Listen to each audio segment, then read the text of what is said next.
Hey guys, welcome back to Musings of Maverick channel. I'm your host Maverick, and today we are going to be continuing our watch of Fairy Gone with episode 5. So, last episode, we pretty much left on a cliffhanger where, the Mafia, Sweetie, sent some assassins to take out 3 and Maria, and so they essentially chased them down into, I guess, catacombs or a church or something, and then they got separated, and in the nick of time, Veronica appears trying to save Maria, right? So, why is she there? What exactly is her relationship with Maria, and what does she view of this entire situation right now? Those are things that we expect to be answered within this episode, right? Because right now, honestly, one of the biggest problems is probably that we still don't know what exactly our protagonist goals are, right? We don't know what they exactly want. We know that Maria wants to find Veronica, and that's one part, but what happens after she finds Veronica, right? Like, what is she fighting for? Why is she, with this current organization that she's in, Dorothea, she's hunting down illegal fairy users, right? Is that something that she actually wants to do? What is her agenda? And the same goes for Free as well, right? These characters all have different backstories, but the problem is we're not really sure what they want to do as of right now. So it's hard to, get a sense of how we are supposed to feel about the different situations. Right now, they're just basically running around and whatnot. And, as I mentioned before, the official Twitter of Fairy Gone has continued to release more and more little tidbits of supplementary information, including in regards to Maria. Right now, I'm not quite sure if it's going to be mentioned in this episode, but since they announced it before the episode aired, I'm just gonna assume that it's part of things that they want to tell us. And so one thing that they mention is Maria is being called the disaster child, right? Or the child of disaster. That's something which we've seen in flashbacks before, how she's basically shunned by people around her, right? And the reason why she's called this is because her parents actually died while she was being born, while Maria was being born. So that's why the villagers or the other people have the stigma upon Maria. And so Veronica at that time was pretty much the sort of like a protector of Maria. So you can view her as sort of an elder sister to her. So they're childhood friends, they're basically like sisters, and that is why Maria is so fixated on trying to find Veronica. And probably also why Veronica in the end decided to show up and help Maria as well, because they still view each other as family. So, beyond that, let's just see what the situation is going to be, and let's see if we can know a little bit more about what each of the parties want to do. Like, for instance, Veronica is now working with the scholar to do something, which we don't know. The Mafia also wants to get the tomb pages. For what reason? We don't know. And what is driving Free and Maria? That's also something we don't know, right? So hopefully these questions will start to be answered. So let's begin in 3, 2, 1, play.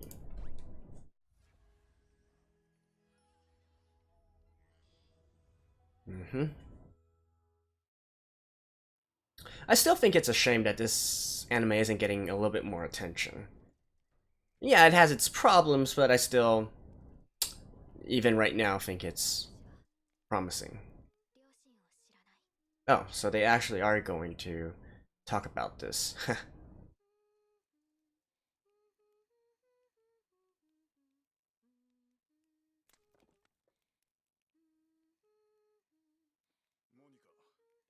Monica.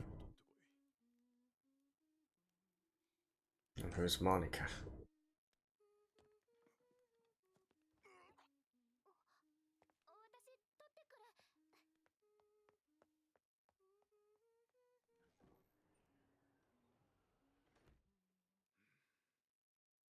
Was that like her foster parents or something?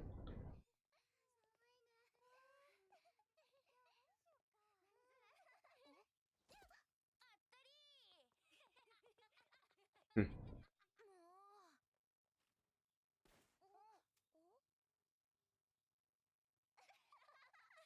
Is that Veronica? It should be. Oh, here we go.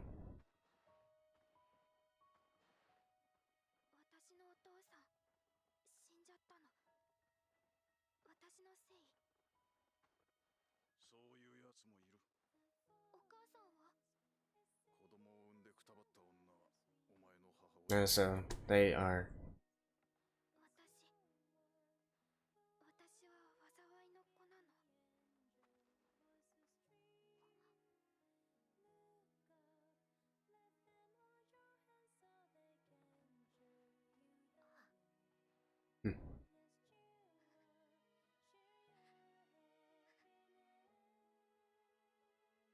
I like the insert song here.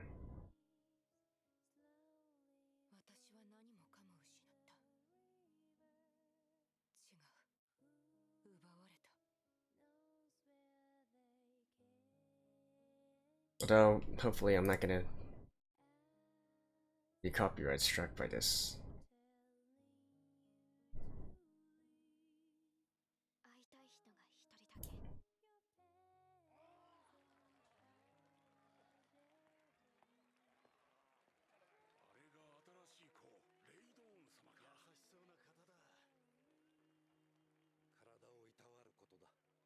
Wait, wasn't Ray Dawn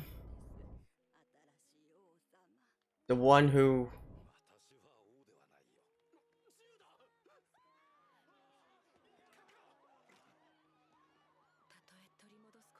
If you were going to shoot him, you should have shot him.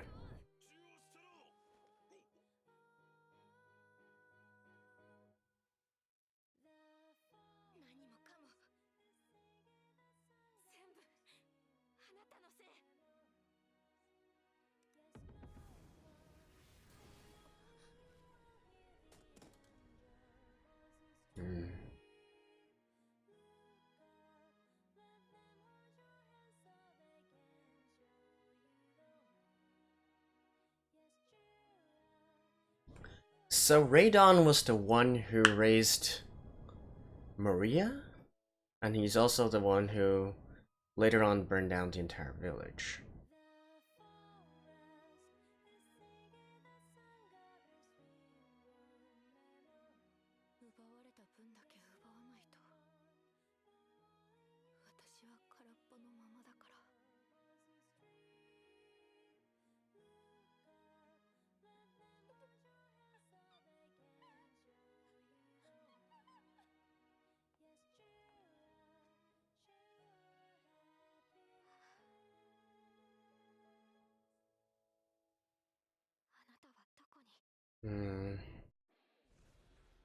Alright, and there's the opening. Alright, let me skip this real quick. I'll see you guys in a second. Alrighty. So actually that, the one who raised her wasn't Ray Dawn. It was Ray Dawn's, I believe, brother or something? No, related in some way, but not Ray Dawn, actually.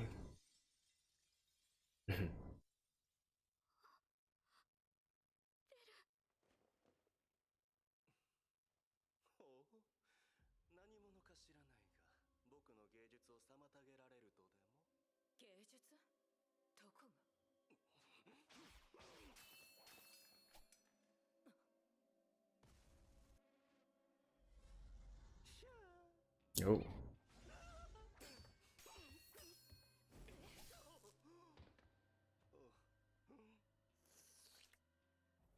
Creepy dude is creepy. And of course, he's a fair user as well. But that's okay, because so is she.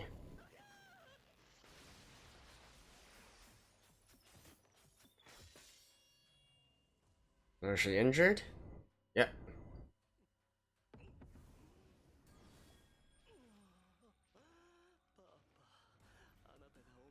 Daddy?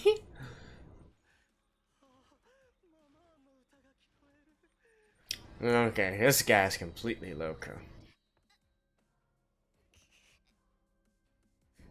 Oh yeah, she was stabbed in last episode. So it's now Veronica's turn to use her fairy power.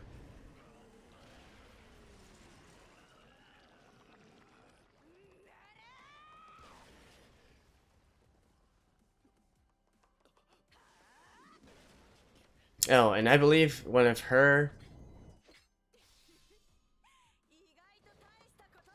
one of her abilities is that she has superhuman power, superhuman strength.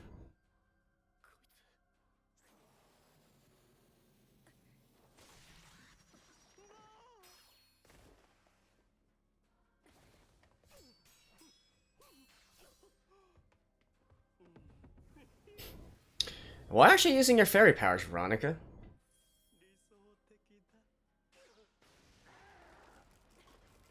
What?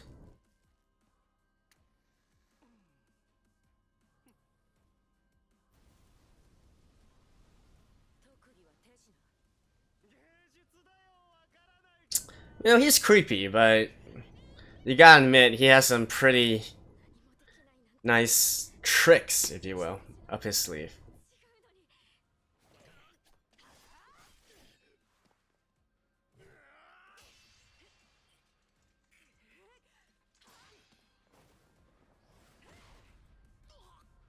Oh.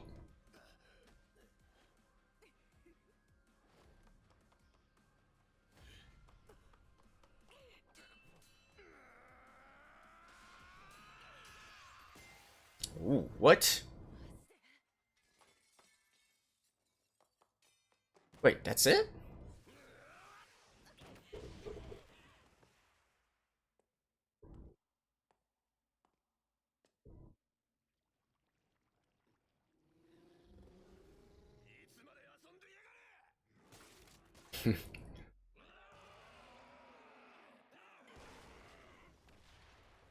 Oh wait, so these fairies actually have their own conscious?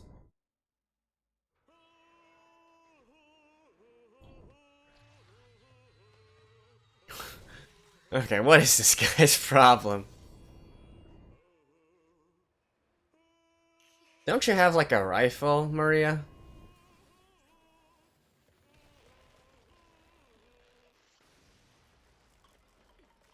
Oh, it's lots of oil, and so... Yep.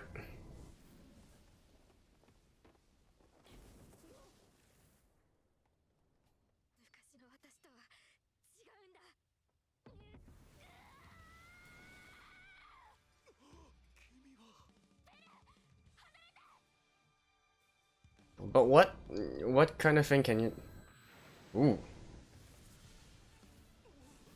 So she's got some new abilities now?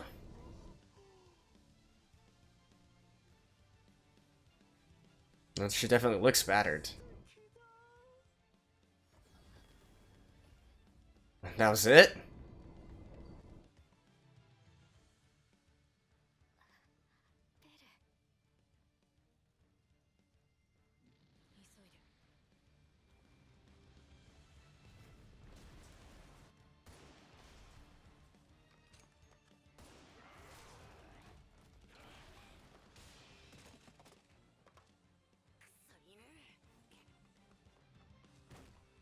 Hmm?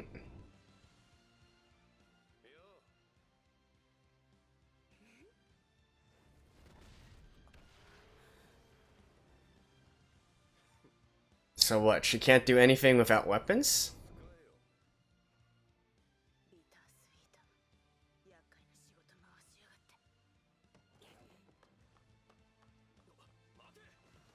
Wait, seriously?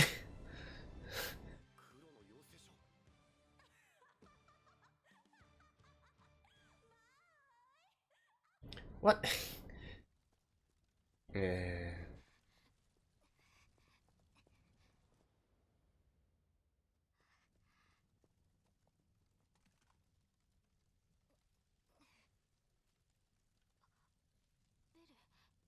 Yeah, she's going. Probably.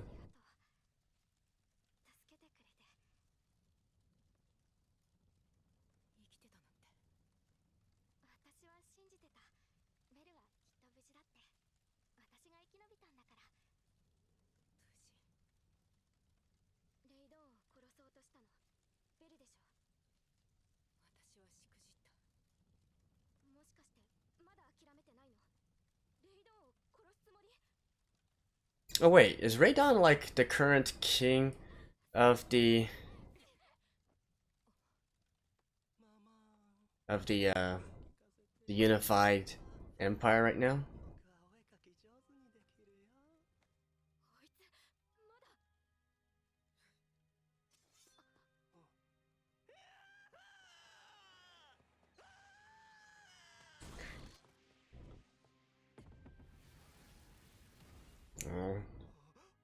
If there's a wound, then they can just go in. Yep. Yep, you're dead.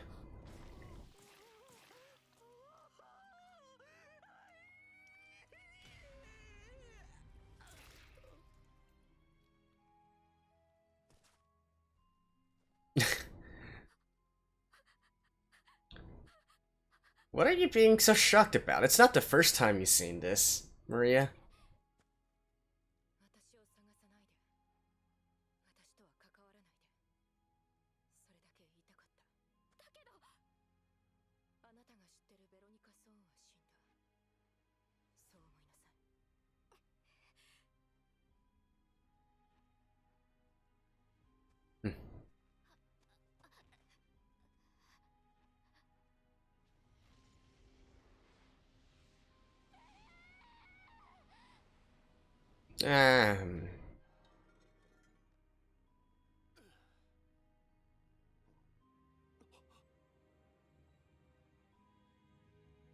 Yeah, have you kind of forgotten about your partner? 3?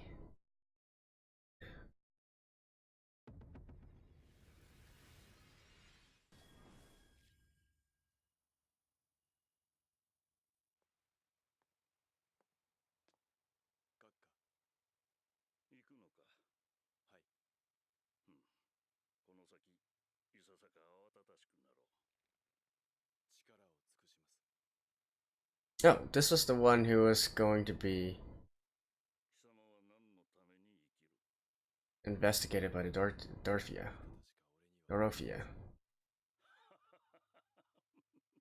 So he's actually the one who's instructing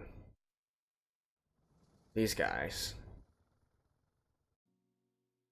Hmm.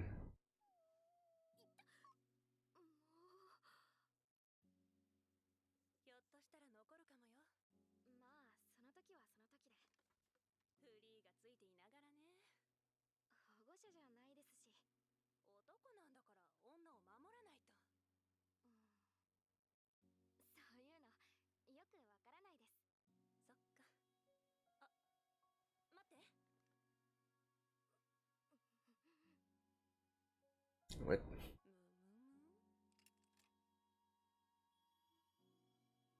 Okay.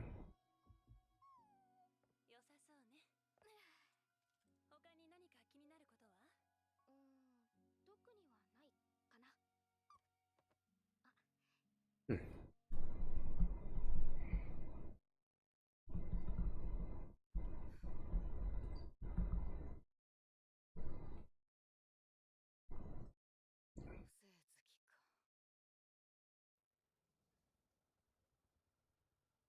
Alrighty.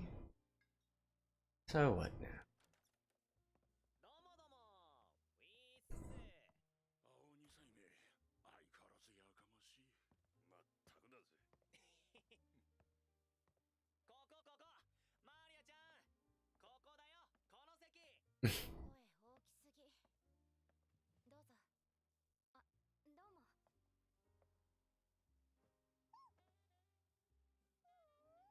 Aww.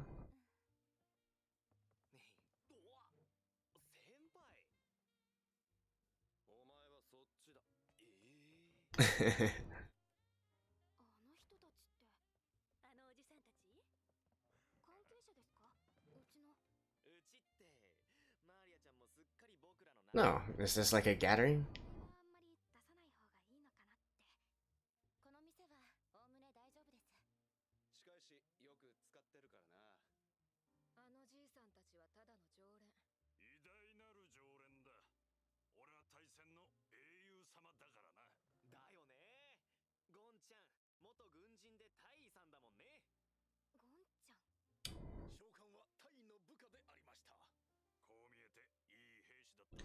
So he fought against 3, right? Because 3 was on the losing side. What was the purpose of that scene? What the heck?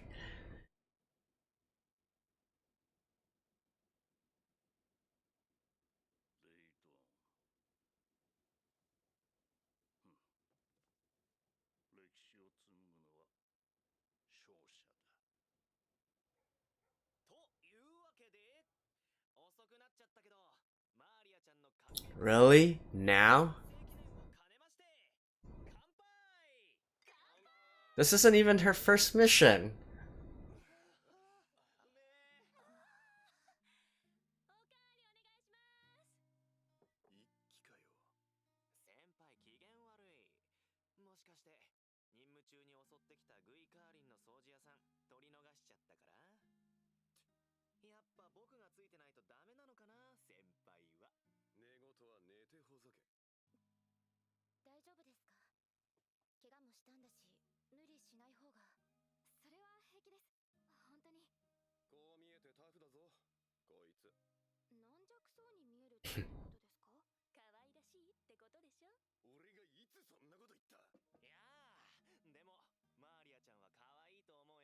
Alright.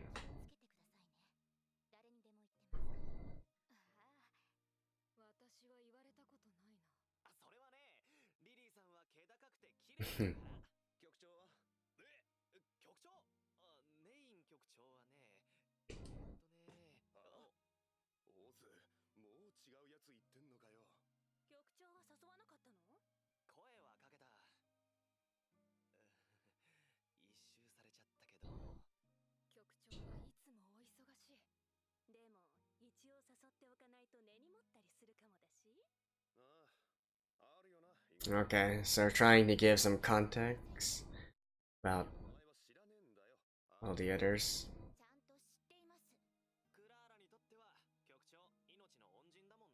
Alright.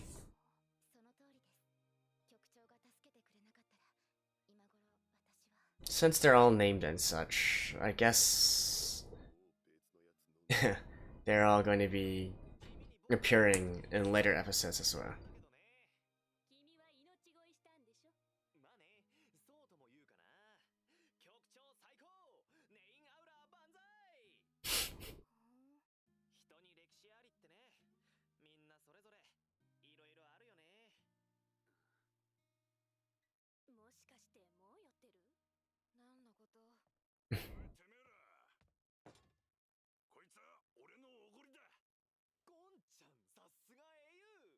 Gonchan.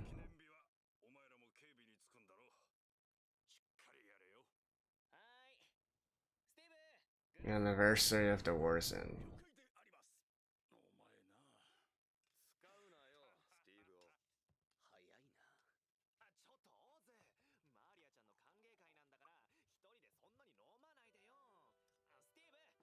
Oh, it's the ending song.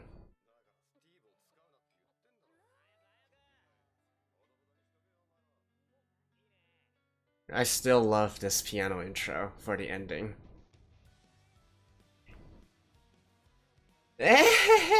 As usual.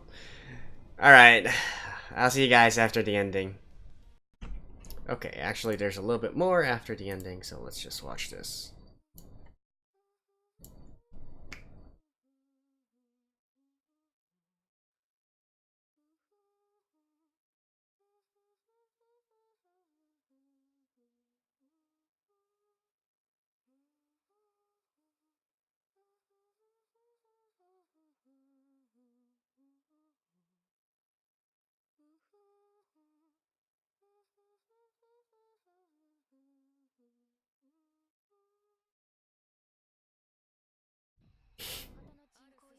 Alright.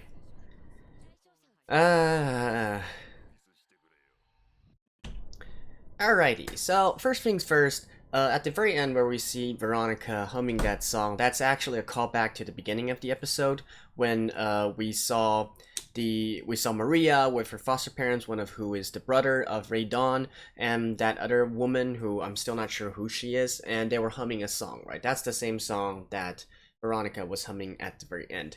How significant is that? Not really sure, because I still don't have any idea what that woman was, right?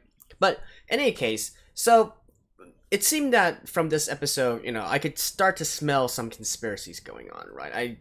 I think at this point it's certain that these people do have some ulterior motives, and I was like, so where can I find more about this information? Because it definitely feels like there should be more info that the anime did not give out, right? So I actually went to the official website of Fairy Gone, and there I found a lot of info. So finally, I could make some kind of sense as to what the story is actually doing. So let me try to quickly summarize it for you guys. So essentially, this Zesenia, Zesian, this current country, right? This current empire. Actually, it was already an empire. This entire land had already been an empire before. Now, I guess through generations and whatnot, and with the local people getting power, local kings getting power, eventually it turned into a sort of rebellion again, or where the entire empire was being fragmented. And so this war was actually sort of a reunification of all the different kingdoms under the banner of the empire once again. And the one that came out on top was the king of Sidel, whose name is Goburn, who later on decided, well, he's not going to be king, he's just going to be the prime minister, right? So they work under sort of like a constitutional monarchy. The emperor of this country, by the way, is still there, but he's more of a figurehead, sort of similar to how the United Kingdom is nowadays. So although they have a king, although they have a queen, she doesn't have any actual power, right? Well, she has symbolic power, if you will, and the actual stuff is being done by the prime minister, which in this case is Goburn, the one who reunified the entire empire. And then this dude actually appointed 5 different dukes, the ones who did the most in terms of this reunification, right? The ones who contributed the most. And, there's 5 of them, but really we only need to look at 2 of them, at least for now. Number 1 being Ray Dawn, right? The same Ray Dawn that Veronica wants to get revenge on. Well, 2 things about him. For one, he's a duke, right? He's one of the 5 dukes, and so he's one of the top 5 people within this country. And secondly, we see within this episode he's actually a fairy user, and as it turns out, he's actually a very strong fairy user. He's one of the so-called 7 knights of the war. So he is one of the strongest fairy soldiers there is out there. So just keep that in mind. And the second one, who also has appeared now, is called Schwarzdies, like Schwarzdies, or something like that. So it's the guy that Wolfren was talking to within this episode, and the one who was being investigated by the Dorothea in the last episode. So he's actually, that dude is actually also one of the 5 dukes. And as we can see within this episode, it seems that he's planning something, right? He's allying himself with Wolfren and his gang. So it seems that I feel like they're trying to plan another rebellion of some sort, or at least some kind of power struggle. Especially within this episode where he is talking about Ray Dawn, it seems that these 2 dukes are going to duke it out sometime in the future, right? So this is to keep in mind. So alright, back to Ray Dawn, right? So now we can kind of see this whole relationship between Ray Dawn, between Veronica, and between Maria, right? So, Maria was a sort of like a shunned child since birth, so she didn't have any friends and whatnot. She later bonded with Veronica, so they're basically like sisters. And then Ray Dawn came and razed down their village, right? And we also see from the past episodes that at the very end there were people who were trying to chase after Veronica and Maria. So Veronica eventually decided to act as a decoy and lead the other soldiers away in order to let Maria escape, and so that's what she did. And later on, well, somehow Veronica also survived, and then she wanted to exact revenge upon Ray Dawn. So the scenes that we see here. Apparently that didn't work out, and so now she's, through some kind of way, broken out of jail, and so she's working again, trying to find ways to kill Ray Dawn and topple his regime or whatnot, right?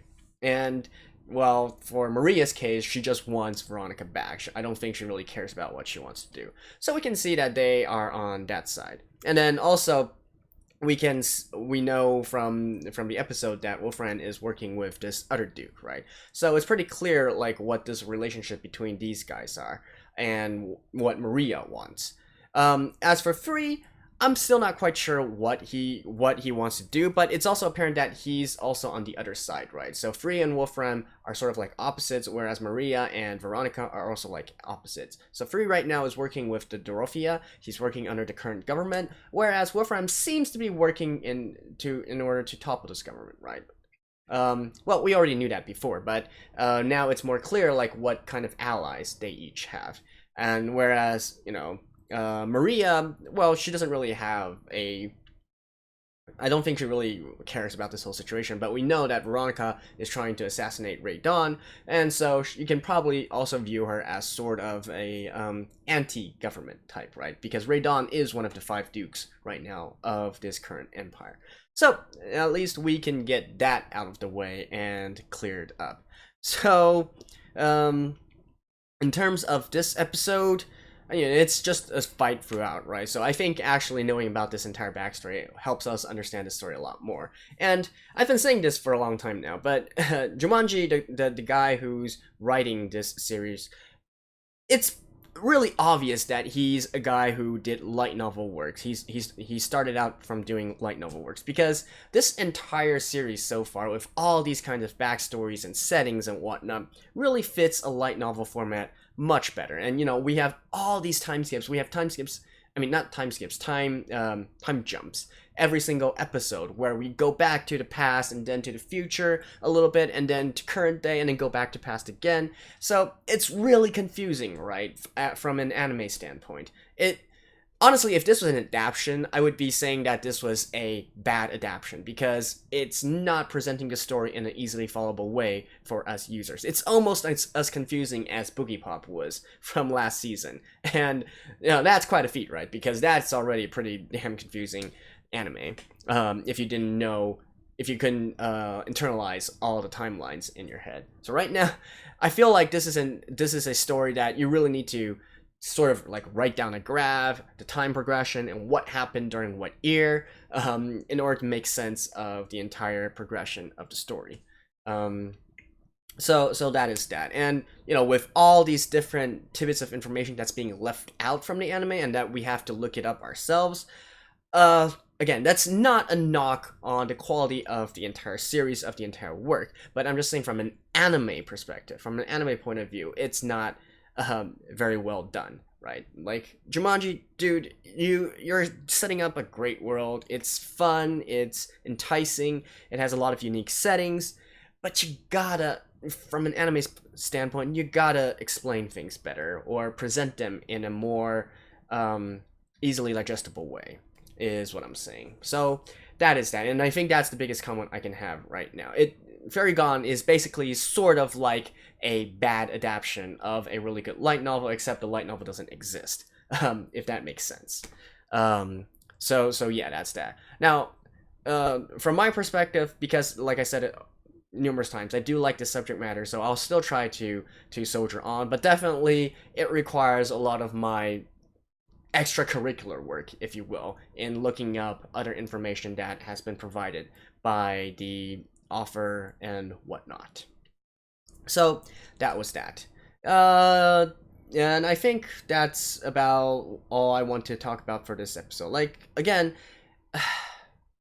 yeah, I'm gonna rant on too on. I mean, it's pretty obvious, like, what are some of the bad things. Like, for instance, setting up these entire different characters and whatnot, but not really going anywhere with them. Like, for instance, the entire later scene within the bar, we can tell that it's trying to set up the characters, their personalities and whatnot through this kind of conversation, right? Now, within a light novel, you have this kind of liberty, because you can dedicate lots of passages, and so we can try to infer characters, what they feel, what their character is like from that. But from an anime standpoint, it doesn't really serve anything right now. We don't know why we suddenly want to learn about all these different characters and their personalities as well. If you are in the light novel, you have the liberty of spreading it out through lots of different places so that you can gradually learn about all these characters, right? Trying to force them in and shoehorn them into one scene and let us learn of it, it's just not a very good way of doing things, is what I'm saying. But that's that. Let me know if you guys want to know of anything else that possibly been mentioned. Again, a lot of this stuff I'm getting from both the Twitter and the official website.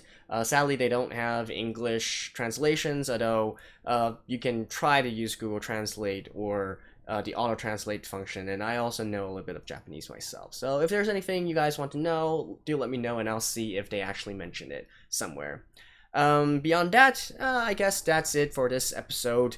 I guess the best thing that came out of it is probably the insert song, I guess. Like, seriously, No Name, this music group, No Name, they're basically in charge of all the music for this anime, right? They're doing an amazing job. It's just that, I mean, the songs and the music is great. It's just that it's not being utilized very well, right? So that's that, which is kind of a shame because they really are talented. So yeah, that's it for Fairy Gone episode 5. I'll see you guys next week, and until then, bye bye.